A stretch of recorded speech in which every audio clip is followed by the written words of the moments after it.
Listo, ahí está ya. Bien. Sí, buenos días. Buenos días otra vez a todos los que están ahí al otro lado de la pantalla. ¿Cómo les ha ido? ¿Cómo están? Espero que estén bien. Bien. Saludos a todos ustedes. Y a todos los que siguen también saludando en el chat, ¿no? A Gabriel Juan de Dios, a Renzo Santiago,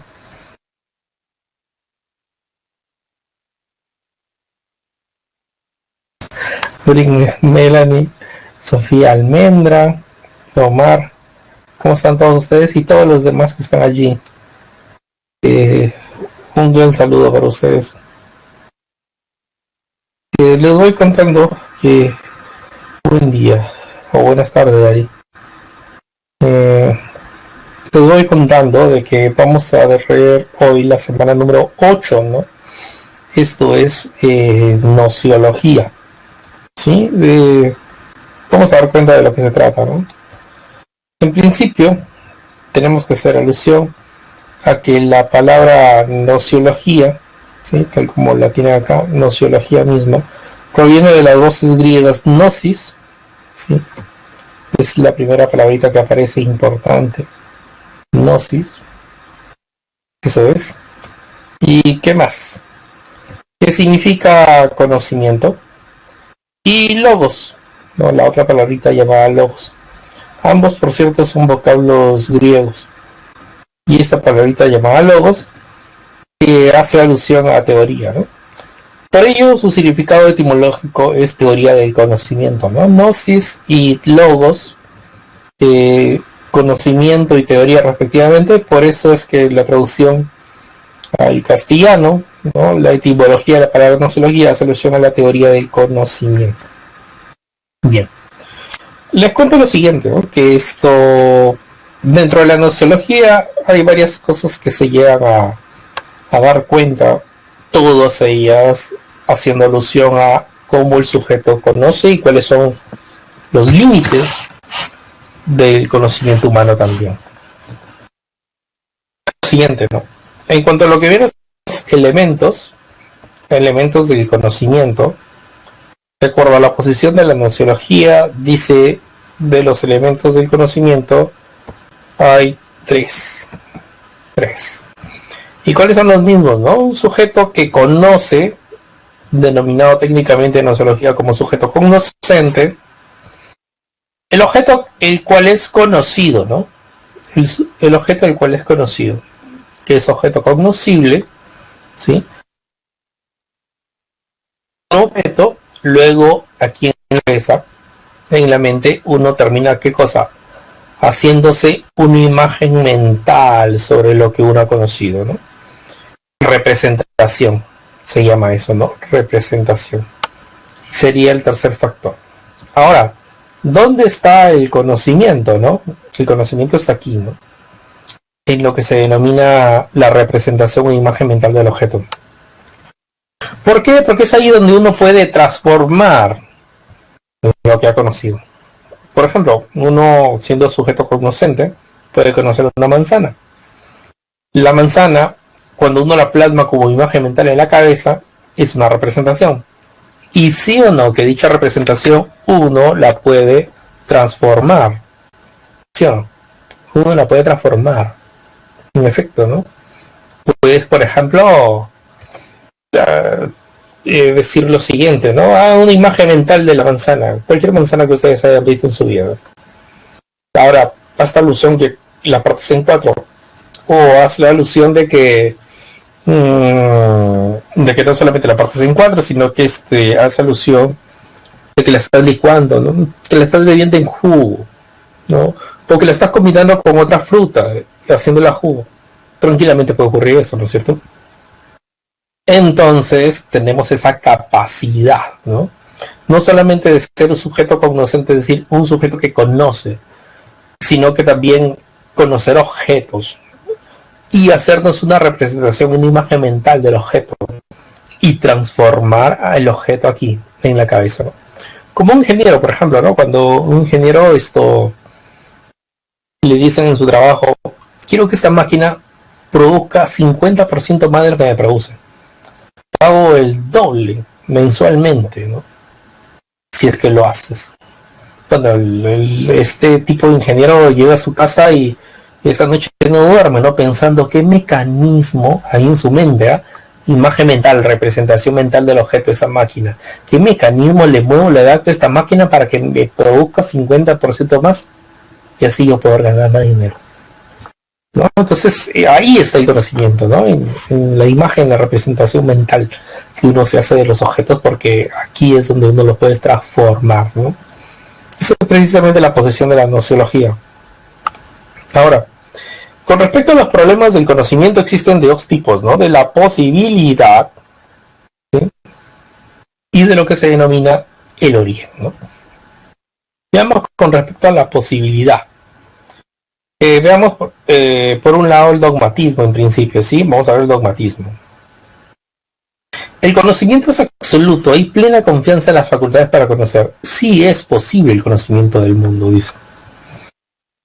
Por ejemplo, todos los filósofos, los filósofos racionalistas, ¿sí? Los filósofos racionalistas terminan siendo ¿qué cosa? Terminan siendo dogmáticos. ¿Por qué? Porque son así como personas que creen que el intelecto, la razón, lo es todo para conocer. Y si crees que la razón y el intelecto lo es todo para conocer, entonces termina siendo una especie de dogmático. El dogmatismo generalmente nosotros lo asociamos a la religión, ¿no? Quien es religioso, tiene una creencia y es bien cerrada, normalmente ¿qué se hace alusión? Que es un dogmático, ¿no? Esa persona se le tilda así, ¿no? Ah, ya, entonces tiene un dogmático, ya, pero es un dogmático religioso, ¿no? Porque tiene una fe, tiene un credo y ciegamente cree en ello, ¿no? La fe y el credo no es algo palpable, no es algo empírico, ¿no? Entonces, al no serlo, no hay demostración de ello de manera empírica, por lo tanto, al simplemente creerlo en la fe y en el credo, entonces termina siendo dogmático, en este caso el corte religioso. Pero, ¿qué pasa de aquellas personas que nada demuestran a la experiencia y todo se basa en la razón, en el intelecto, en la mente humana? Para afianzar que supuestamente conocen. Estas personas terminan siendo dogmáticos también, pero dogmáticos intelectualistas, ¿no? He ahí el dogmatismo de carácter filosófico. He ahí el dogmatismo de carácter filosófico. Ahora, por otro lado está el escepticismo. Niega la posibilidad del conocimiento, ¿no? Por ejemplo, hubo en la antigüedad griega escuelas helenísticas romanas. ¿En qué consistían las mismas, las escuelas helenísticas romanas, ¿no? Consistían en lo siguiente, las escuelas helenísticas romanas. Consistían en que, en principio, de acuerdo a la posición de todas ellas, es que Grecia había caído en alguna crisis económica, cultural, sí, política, social, y la pregunta será, ante tanta desgracia, tanta crisis, ¿cómo se es feliz? Y, por ejemplo, una de las cosas que causaba insatisfacción en esos tiempos era sobre cuál es el origen o principio del universo, ¿no? Y la pregunta de inmediato está, ¿cuál es el origen o principio del universo? ¿Cuál es el origen o principio del universo? Y eso trae insatisfacción, trae infelicidad, ¿sí? Y al traer eso, entonces, ¿qué es lo que hay que hacer? Dice Pirondelis. Hay que hacer epoge, es decir, suspender el juicio. Hacer epoge, suspender el juicio. ¿Sí? Que el universo piensa que ha venido el agua, el universo piensa que ha venido el aire, el universo piensa que ha venido el fuego, el universo piensa que ha venido de los átomos. Suspende el juicio. ¿Por qué? Porque ello te hace preguntarte por cosas que van más allá de tu alcance, como es la razón y los sentidos, te hacen dudar, ¿sí? Te hacen dudar.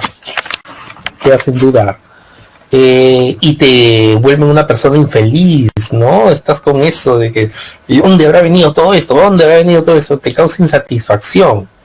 Entonces mejor suspende el juicio y haz epoge, ¿no? Ese señor pensaba de que no existe ninguna posibilidad para conocer, ¿sí? Niega la posibilidad del conocimiento, ¿no? Estamos aquí, sobre la posibilidad, ¿no? Entonces, al dar cuenta que los sentidos y la razón no son dables para conocer los enigmas del universo, por decirlo de un modo, del mundo, entonces, ¿qué queda? Negar el conocimiento. Eso es lo que queda, negar el conocimiento. Ahora bien, esas dos no son las únicas posturas sobre la posibilidad, ¿no? También tenemos la postura sobre la posibilidad en cuanto una tercera alusión a posibilidad del conocimiento.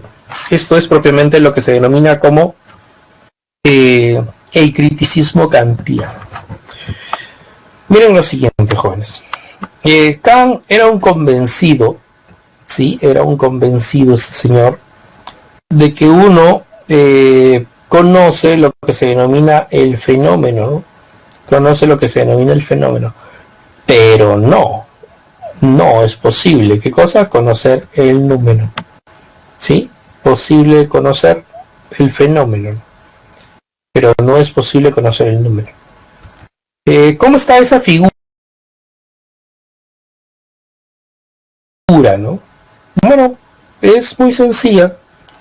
La posibilidad de él que señala para conocer es que las cosas las conocemos de manera parcial, ¿sí? No es que conocemos las cosas tal cual como son, nunca. De manera total, absoluta, no es posible. Conocemos las cosas de manera parcial, ¿no? Eso es, ¿no? Entonces es posible conocer algo de manera tal cual como es. Y dice que para que se dé esa forma que él sostiene, que conoce el ser humano, existen en principio formas puras de la sensibilidad, el espacio y el tiempo, ¿no? El espacio y el tiempo. Como cuáles, por ejemplo, ¿no? Como las siguientes, ¿no? El espacio y el tiempo, sí, que nos permiten conocer. Conocí tal persona tal día, ahí estás hablando de un tiempo. En tal lugar, ahí estás hablando de un espacio. Entonces son formas puras de la sensibilidad. ¿Por qué de la sensibilidad? Porque te permiten aperturarte la experiencia, ¿sí? Y conocer cosas o conocer personas, ¿no? El espacio y el tiempo lo tenemos en la cabeza, ¿no? Está en la psique humana. Tanto así que cuando uno se golpea fuertemente la cabeza, la pregunta está ¿dónde estoy? ¿Qué hora es esa? ¿Sí o no? Porque el espacio y tiempo lo tenemos acá, en la cabeza, dice Kant. Por lo tanto, teniendo en cuenta de que nos ubicamos en un determinado espacio y tiempo, bien, solo conocemos a priori de las cosas lo que nosotros mismos ponemos en ella. Es decir, a posteriori está en que los sentidos nos permiten que captemos las cosas. Los sentidos nos permiten que nosotros captemos las cosas, ¿sí? Eso es precisamente, si los sentidos te permiten que captes tú las cosas, eso es tu experiencia, ese es el lado a priori, el lado posterior, pero no basta, tiene que ir acompañado de la priori, es decir, tiene que ir acompañado de tu mente, tiene que ir acompañado de tu mente, porque con tus sentidos tú puedes captar las cosas, pero con tu mente tú puedes definir, conceptualizar, procesar, almacenar todo eso que tus sentidos van captando, ¿sí? Entonces esa es precisamente la alusión que tiene el señor Kant. Con eso que concluye, ¿no? Con eso concluye a que conocemos el fenómeno, ¿sí? El fenómeno, es posible conocer el fenómeno, pero no podemos conocer el número, ¿no? Entonces la posibilidad del conocimiento es que tú conoces el fenómeno, las cosas, todo aquello que se muestra frente a ti. Nunca puedes conocer la cosa en sí, es decir, el número, nunca puedes conocerlo, ¿sí? La cosa en sí, es decir, las esencias de las cosas, que también incluyen, por cierto, Dios, el alma, todas esas cosas son imposibles de conocer, ¿no? Todo eso vendría a ser el número. Pregunta en el chat, profe, ¿a qué se refiere con giro copernicano, no? ¿A qué se refiere con giro copernicano? Hemos hecho ya alusión de giro copernicano. ¿Alguien recuerda eso? Giro copernicano, chicos, cuando hicimos con el Kant. ¿Ya recuerdan eso? Ya lo hemos visto, ¿no? El hombre es el que busca conocer las cosas. Perfecto. Bien ahí, Omar, ¿no? Es decir, antes de Kant se sostiene de que las cosas supuestamente le dicen al ser humano lo que éstas son, se muestran ante el ser humano, ¿sí? Y Kant dice eso no es cierto, porque si se mostrase en el tercer humano, entonces uno podría conocer las cosas tal cual como son. Y eso no es posible. Uno conoce las cosas de manera parcial, es decir, el fenómeno, la apariencia de todo. Que sí. Entonces esto no es que las cosas me dicen a mí lo que estas son. ¿Sí? No es que yo puedo conocer las cosas tal cual como son, sino solamente la apariencia de las mismas, el fenómeno. Y esto queda alusión de que antes de Kant se dice que el sujeto es pasivo, ¿no? Está allí, espera que ocurran las cosas. Pero con Kant el sujeto es activo, es decir, va a conocer las cosas, ¿no? Y es él, el sujeto, que con sus sentidos las capta y con su razón, su entendimiento, su mente, como lo quieran llamar, empieza a procesar, definir, conceptualizar eso que con sus sentidos él va captando, ¿no? Creo copernicano, ¿por qué? Porque Copérnico, el nombre mismo, ¿no? No el producto de eso, sino el nombre mismo. ¿Por qué le pone a eso que he escrito como giro copernicano? En pocas palabras. Porque Copérnico dio cuenta que antes de él todo lo que había en los cielos, los astros, no tenían una buena explicación.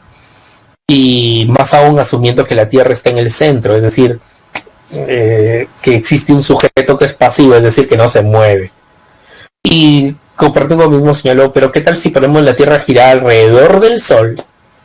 Y daremos cuenta que el sujeto mismo, hacer cuenta que el sujeto mismo se mueve, entonces todo lo que hay a su alrededor de los astros tendrán una mejor explicación. Y Kant dice lo mismo que hace Copérnico en astronomía, yo lo voy a trasladar a la nociología, a la teoría del conocimiento.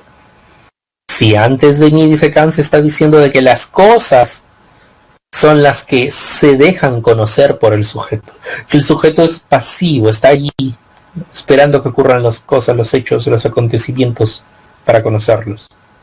Pero Kant dice, no es así. El sujeto día a día trata de conocer la realidad, el mundo, el universo, ¿no? Y con su sentido los captan y con su razón precisamente va configurando, definiendo, conceptualizando ello, ¿no? Entonces, eso es precisamente la alusión del giro copernicano de Kant, ¿no? Redondeando, esto, no se olviden entonces, la posibilidad del conocimiento es posible conocer. Si dices que sí y te amparas en la razón y el intelecto, eres un dogmático. Si dices que no es posible conocer, niegas el conocimiento, entonces tu posibilidad es que únicamente eres un escéptico en el conocimiento. Si dices que conozco parte de las cosas, es decir, solo el fenómeno y nunca su esencia, nunca el número, ¿eso es qué cosa? Eso es lo que se denomina como criticismo, ¿no? Criticismo, ¿no? En cuanto a la posibilidad del conocimiento. Ahora, vamos a hablar en cuanto al origen del conocimiento, ¿no? Damos cuenta de lo siguiente. ¿Cuál es el origen del conocimiento? Se dice esto, ¿no? Racionalismo, ¿no? La razón es la fuente porque contiene ideas universales. Eso es, ¿no? Estas ideas, vamos a agrandar un poco acá. Ahí está. Oh, perdón. Ahora sí. Listo, veamos esta parte, ¿no? El origen del conocimiento en cuanto al racionalismo, ¿no? Las ideas son innatas, es decir, están en la razón humana antes de toda experiencia. Innatismo. ¿No? Esto sí, pues, ¿no? Se habla de que el origen del conocimiento está en la razón, ¿no? Descartes tuvo un problema en las meditaciones metafísicas. Todos los conocimientos que conocemos, o que tenemos, perdón, ¿son ciertos en realidad? ¿Son ciertos? ¿Cómo yo sé? Y Descartes se puso a dudar. Duda de los conocimientos físicos, ¿no? De todo lo que hay a su alrededor, porque dice, pueda que todo esto que está aquí, sea qué cosa, sea solamente un sueño. ¿Por qué? Yo toco un determinado objeto, una mesa, ¿y qué es lo que ocurre? Al tocar una mesa, cuanto más fuerte la da, más suele doler el puño y más ruido hace. Pero si uno, dice Descartes, que tranquilamente podemos estar durmiendo y soñando que estamos haciendo eso, y ocurre lo mismo.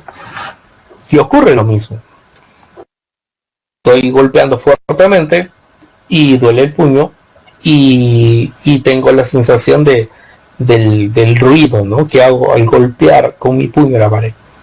o la mesa. Bien, entonces el sueño, y cuando tú duermes, sueña, y el estar despierto, es decir, la vigilia, esto se parecen, se asemejan mucho. Bien.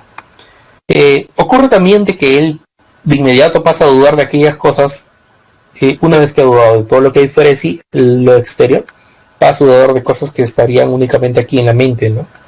En la mente humana estarían. Cosas como cuáles, ¿no? Cosas como cuáles. Por ejemplo, ¿no? Estamos haciendo alusión a lo que es la matemática, la aritmética y la geometría. Y Descartes mismo se dice así, ¿no?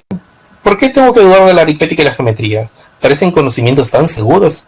El sueño no me alcanza para dudar de ello, porque, por ejemplo, 2 más 3 va a ser 5 despierto dormido y el cuadrado va a tener 4 lados despierto dormido. Pero Descartes dice, pero pueda que exista un genio maligno, una especie de diablito, que pretenda burlarse de mí y hacerme creer que los conocimientos, estos que refiero, son ciertos cuando en realidad tal vez no lo son. Entonces, por la posibilidad de la existencia de dicha entidad maligna, Descartes pasa a dudar de qué cosa, de las matemáticas. Descartes pasa a dudar de lo que vienen a ser las matemáticas. Ya. Después, ¿qué le queda? Decir lo siguiente: he dudado de todo lo que hay fuera de mí y lo que habría únicamente dentro de mí. He dudado de todo. Pero de lo que no puedo dudar es que he sido yo el que está dudando. Mi mente está dudando. Y si dudo es porque está pensando. Y si pienso, entonces existo. Entonces, esa es la primera, llamémosla así, verdad, ¿no? Clara y distinta, ¿no? Que detecta Descartes. Y cree ciegamente que eso es así, es decir, que primero está la mente antes que todo. Que primero está la mente antes que todo. ¿Y cómo se le tilda a aquel filósofo que cree ciegamente en algo? Es decir, que piensa que existe una facultad que sí o sí te lleva a conocer, como la razón, por ejemplo, ¿no? Porque Descartes pensaba que la razón incluso te lleva a conocer a Dios, ¿no? ¿Por qué? Porque dices tú, ya, soy algo que piensa, listo, soy un yo pienso, luego existo, ya, soy un yo pienso, ¿no? Soy algo así, una mente que piensa, ya. Pero, ¿qué cosa más soy? ¿Soy perfecto e infinito? No, no soy eso, no soy perfecto, tampoco soy infinito. Y si no soy perfecto y tampoco soy infinito, entonces, ¿qué cosa soy? Soy imperfecto y también soy finito. Bien, pero si deduzco que soy ello, debe haber alguien que tenga lo contrario a mí, es decir, perfección e infinitud. ¿Y quién puede ser ese alguien? Se inventa ahí la figura de Dios. Y señala todavía que Dios ha sido considerado en toda sociedad y cultura como una entidad que está ahí latente, ¿no? Es decir, que existe, ¿no? Entonces, ¿qué se tiene? Parece ser que Dios existe, ¿no? Sí, pero ante todo, ¿qué? Ante todo, producto de que me doy cuenta que primero pienso, y después de ahí digo qué cosa más soy, finito y además imperfecto. Y debe haber alguien que tenga lo contrario, es decir, perfecto y que tenga infinitud. ¿Quién se hace alguien? Dios. Producto de que pienso a Dios. ¿No? Fíjense eso. Entonces, ¿qué hace Descartes? Descartes tranquilamente queda cuenta, ¿no? De que la mente lo es todo para conocer. Y si la mente lo es todo para conocer, entonces es un dogmático. ¿Sí? Es un dogmático, ¿no? Porque cree ciegamente la facultad de la razón que te lleva a conocer, ¿no? Entonces, como racionalista termina siendo un dogmático, ¿no? El origen del conocimiento, ¿no? El racionalismo, ¿no? Que te lleva a una especie de dogmatismo. Ahora, el origen del conocimiento por parte del empirismo, ¿no? Damos cuenta de lo siguiente. El conocimiento surge del contacto con la realidad a través de los sentidos, ¿sí? Eso es. Nuestra mente es como una tabula rasa donde va escribiendo la experiencia, ¿no? Eso es, ¿no? Nuestra mente es como una tabla rasa donde va escribiendo la experiencia. O si lo quieren, nuestra mente es como un papel en blanco, viene este mundo y en este mundo se va llenando de información, ¿no? Esa es la alusión. Ese empirista porque cree que los sentidos lo son todo para conocer. Pero la cuestión está en que este señor cae en el terreno de los escépticos. ¿Por qué escéptico, no? ¿Y por qué sería escéptico? Por lo siguiente, ¿no? Señores empiristas, ustedes dicen que el conocimiento se da por los sentidos, por cualquiera de nuestros sentidos. Bien. Pero ¿cuántas cosas hay que no ha pasado por los sentidos del ser humano, pero sin embargo existen? ¿Cuántas cosas hay que no ha pasado por los sentidos del ser humano, pero sin embargo existen? ¿Sí? Por ejemplo, ¿no?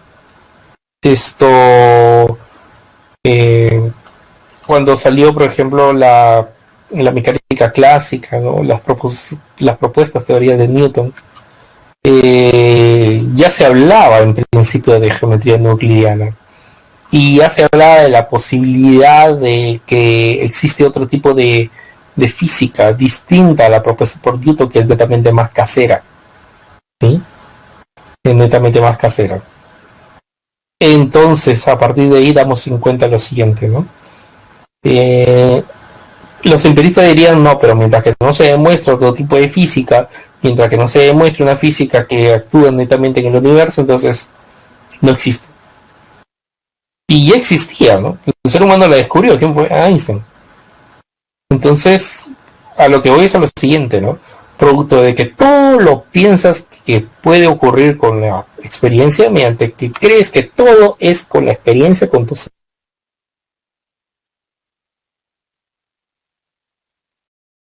escéptico. El escepticismo que les presenté en la posibilidad era un escepticismo de corte radical. Este escepticismo es un escepticismo radical. Pero también existen los escepticismos moderados. El de los empiristas, por ejemplo, ¿no?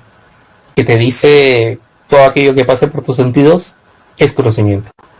Oye, pero cuántas cosas no ha pasado por mi sentido, pero sin embargo existen, ¿no?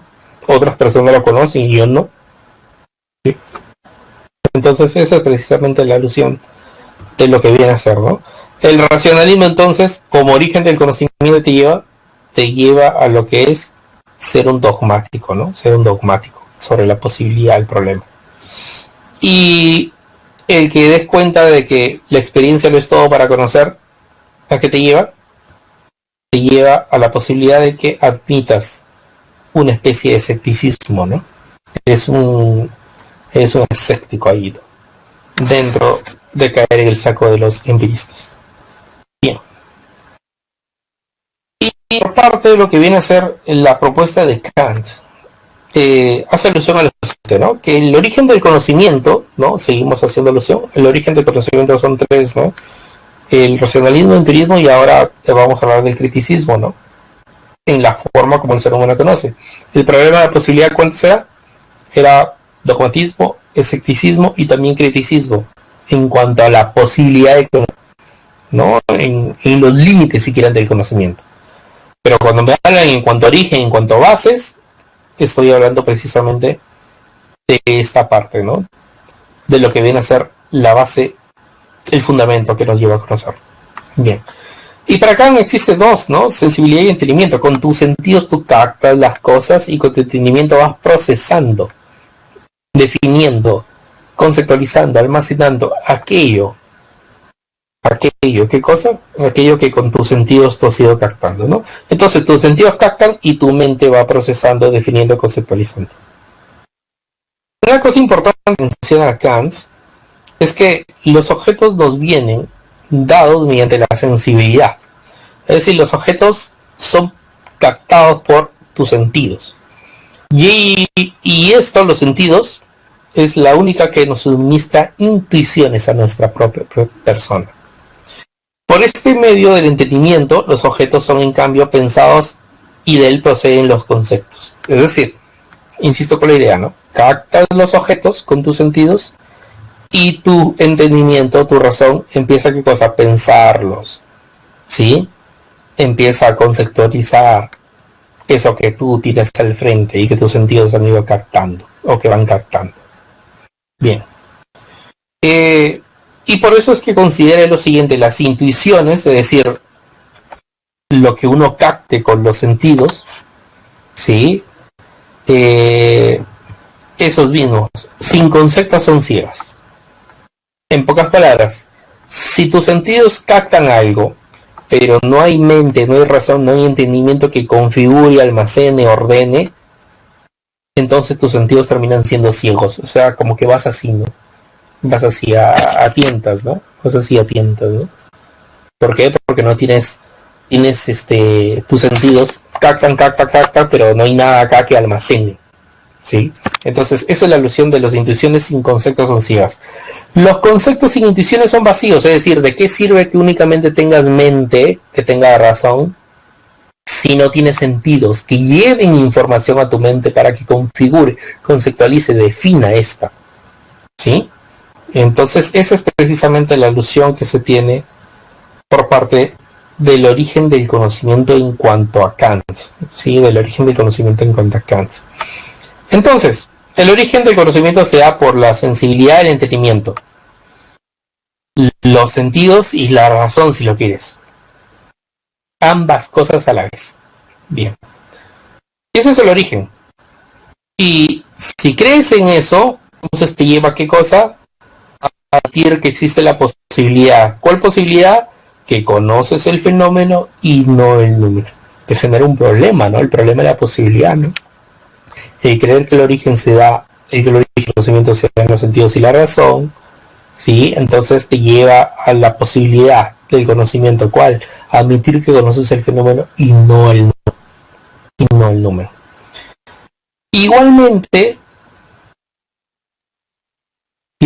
ocurre aquí, ¿no? Cuando hablamos de el empirismo y el racionalismo, ¿no? El creer que el origen se da allí, en la razón o en los sentidos, ¿qué te lleva?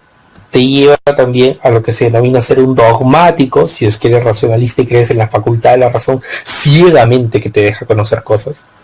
Entonces eres un dogmático de corte intelectual, no de corte religioso. Y si crees únicamente que los sentidos lo son todo para conocer, entonces eres un escéptico, porque cuántas cosas hay que no has visto, pero sin embargo propiamente existen, ¿no? Entonces esa es precisamente la alusión o distinción que se tiene con respecto al problema de la posibilidad y al problema de lo que viene a ser el origen. Bien, hasta aquí, ¿alguna pregunta? ¿Alguna duda, pregunta? Díganme ustedes. ¿Puedo continuar entonces? Ya que no hay preguntas.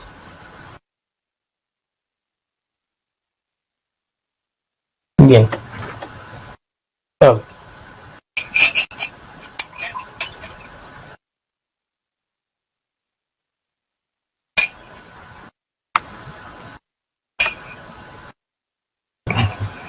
Entonces pasamos a lo que viene a ser el problema sobre la verdad, ¿no? Cuando Locke habla acerca de las ideas complejas, ¿no sería un tipo de criticismo porque la razón participa? Muy buena pregunta. Muy buena pregunta. Y te digo, ¿por qué no sería criticismo, no? Porque aquí en el criticismo está lo siguiente. La sensibilidad y el entendimiento. Kant pensaba que a la vez, es decir, tus sentidos captan y al mismo instante que van captando, tu mente va procesando.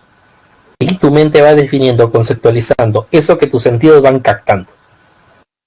¿Sí? Por eso es criticismo. Los sentidos y la razón se dan a la vez. ¿Sí?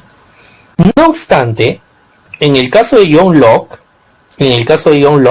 no.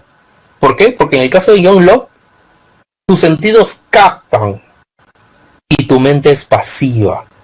¿Sí? El entendimiento es pasivo.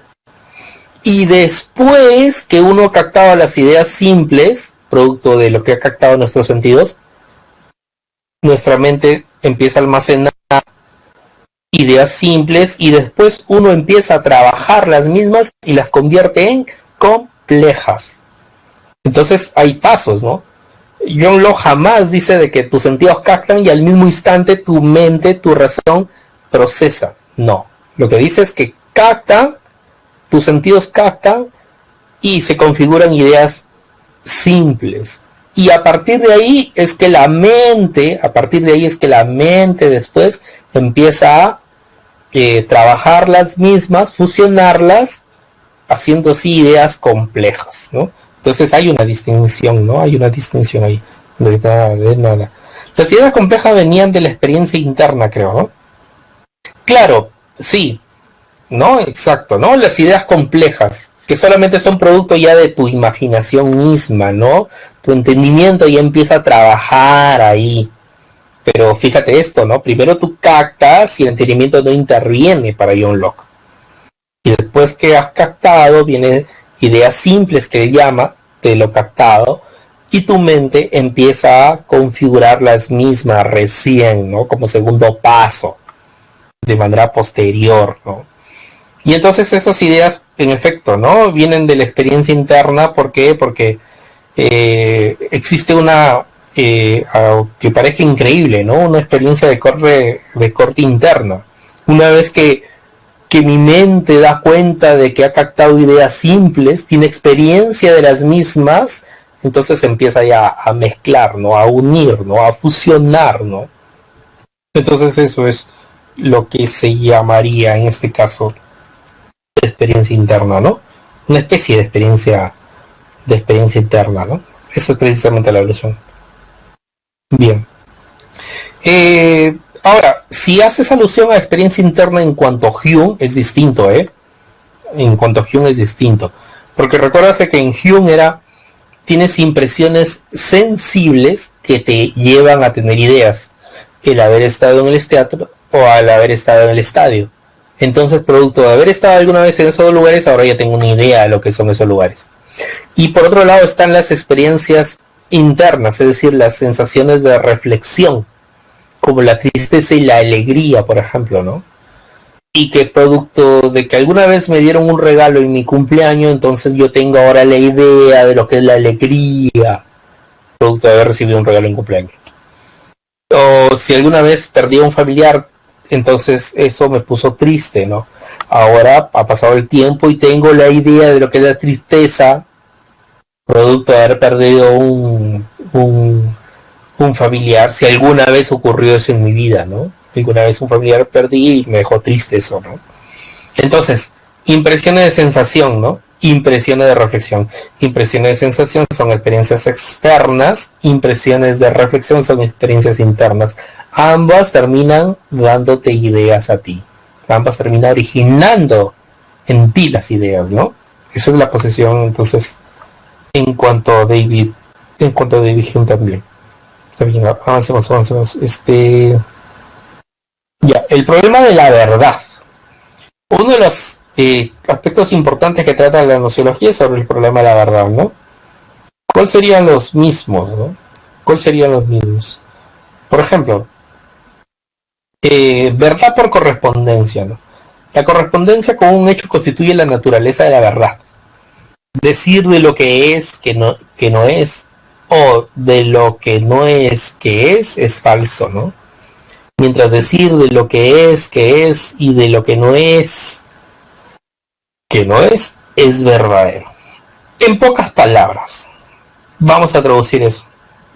Cuando tú dices o haces mención a un objeto o a varios objetos con sus características y los describes con tu lenguaje y coincide, entonces estás frente a verdad por correspondencia. Ejemplo, ¿no? El celular es un objeto que sirve para hacer llamadas y también para entretenerse, porque hace rato el celular ha dejado de ser únicamente para hacer llamadas, ¿no? Es un objeto de entretenimiento ya. Entonces, las aplicaciones que hay en el mismo club está. Entonces, eso es lo que yo digo. Y coincide con la realidad, y en efecto, voy al mundo y encuentro ese objeto llamado precisamente celular, y que lo tengo para hacer llamadas, recibir llamadas y también para entretener. Entonces coincide, ¿no? De manera más simple, ¿no? Yo digo la palabra celular, voy al mundo y encuentro ese objeto. Si yo digo el celular está sobre la mesa, es una proposición, que si yo voy al mundo y encuentro que hay un celular sobre la mesa, la proposición coincide con el hecho. Cuando tu objeto o la proposición, ¿no? Cuando la palabra, perdón, y cuando la proposición coinciden respectivamente con el objeto o con el hecho, entonces estoy frente a lo que se denomina verdad por correspondencia, ¿no? Representantes, Aristóteles, también puede ser el mismo Ludwig Wittgenstein, primer Wittgenstein, como representantes de esta posición de la teoría de la correspondencia. ¿Sí? Teoría de la correspondencia. Bien, eso es en cuanto a la primera parte, ¿no? Problemas sobre la verdad, correspondencia, ¿no? ¿Qué es la verdad? Ahora pasemos a la verdad por evidencia, ¿no? Y luego por utilidad. Como evidencia. Veamos. Cuando se capta algo de un modo tan claro y distinto que resulta evidente e indubitable. Pienso luego existo. Por ejemplo, ¿no? En el caso de Descartes, les hacía mención a ustedes. ¿Qué es lo que hizo, no? Dudó de todo. Todo lo que hay fuera de sí, toda la realidad empírica, ¿sí? Todo lo que hay en nuestra experiencia, todo lo que hay fuera de nosotros, dudó. Listo. Pero también dudó únicamente de lo que habría aquí en nuestra mente, ¿no? Como las matemáticas, por ejemplo. ¿Qué le queda? Le quedó decir lo siguiente, ¿no? Y que se los he mencionado. Descartes dice, he dudado de todo, pero de lo que no puedo dudar es que mi mente es la que está dudando. Si esta duda es porque está pensando, y si pienso, luego existo. Por lo tanto, el señalar eso es una verdad para él clara y distinta, evidente, ¿no? Evidente con el razonamiento únicamente, ¿no? Y entonces, ese tipo de verdad, el detectar que hay una verdad por razonamiento, mi razonamiento me llevó a que yo dude. Y sostuve que eso era una duda metódica. Dudé de todas las cosas del mundo físico. Dudé de únicamente lo que habría aquí en mi mente, como por ejemplo la aritmética y la geometría. ¿Y qué me quedé? Me quedé únicamente diciendo lo siguiente: he dudado de todo, pero lo que no puedo dudar es que estoy dudando.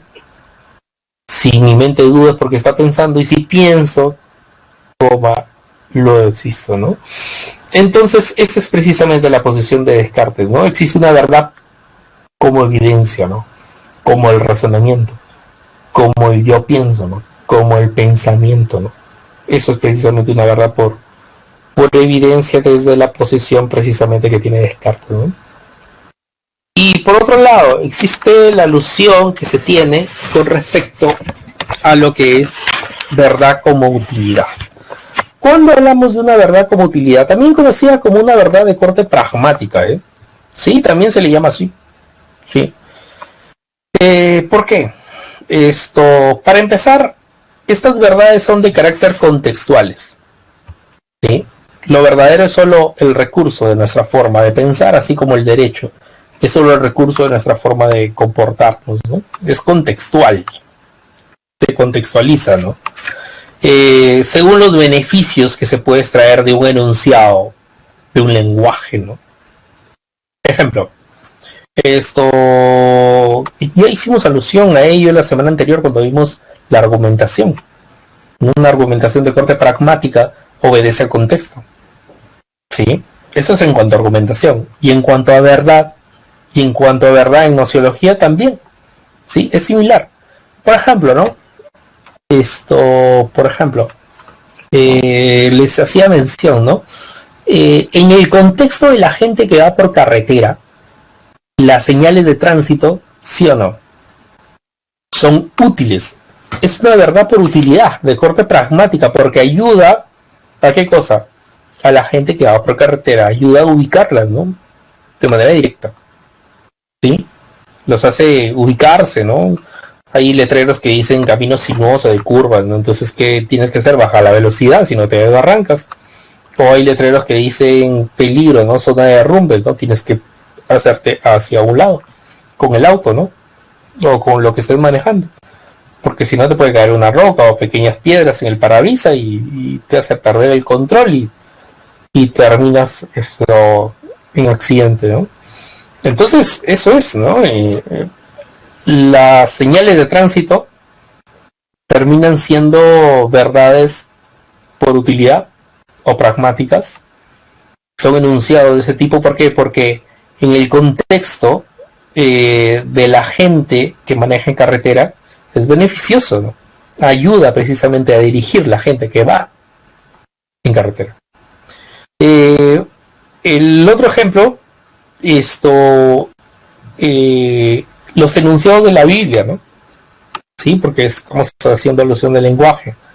Y los enunciados de la Biblia, sí o no, los mismos tienen eso que se llama como una verdad por utilidad, de corte pragmática, en el contexto de la gente que ha caído en prisión. ¿Sí? Siempre te he dicho, míralo por contexto. En el contexto de la gente que ha caído en prisión, precisamente, los enunciados o los argumentos de la Biblia son precisamente denominados como verdades útiles o verdades pragmáticas. Porque en el contexto de esa gente que ha caído en prisión, ¿qué cosa? Ayuda a reinsertarlos a la sociedad, ¿no? Los convence precisamente de lo que se denomina, ser una buena persona, ayudar al prójimo, no hacer cosas malas. Entonces ayuda a reinsertarlas a la sociedad. Entonces, en ese contexto, los enunciados o el lenguaje de la Biblia es útil, es de corte pragmático, ¿no? Por lo tanto, ya se hay un tipo de verdad en ese contexto, ¿sí? Entonces, esa es precisamente la alusión que se tiene con respecto a lo que es los tipos de verdad, ¿no? Lo que es los tipos de verdad. ¿Alguna pregunta con respecto a ello? O con respecto a lo que hemos visto también. ¿Qué dicen ustedes? ¿Está bien?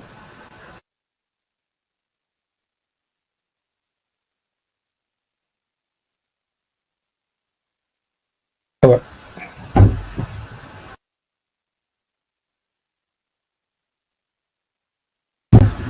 Alguien está escribiendo. Okay.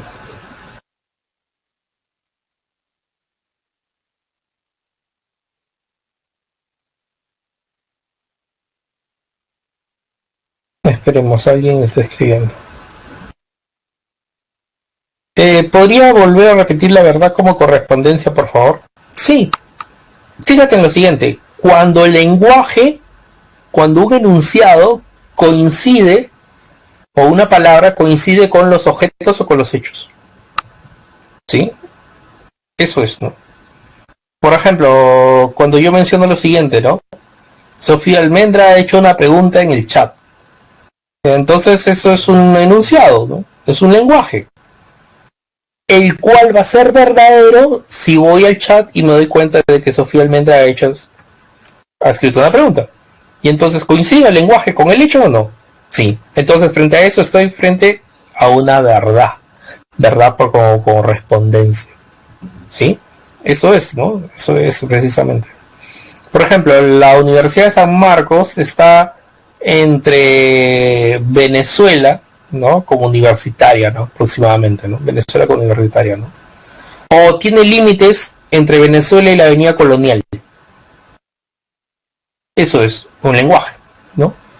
¿Será verdadero ese lenguaje? Sí, es una verdad por correspondencia. Porque uno va al hecho y da cuenta de que San Marcos delimita por un lado con Venezuela y por otro lado con la Avenida Colonial.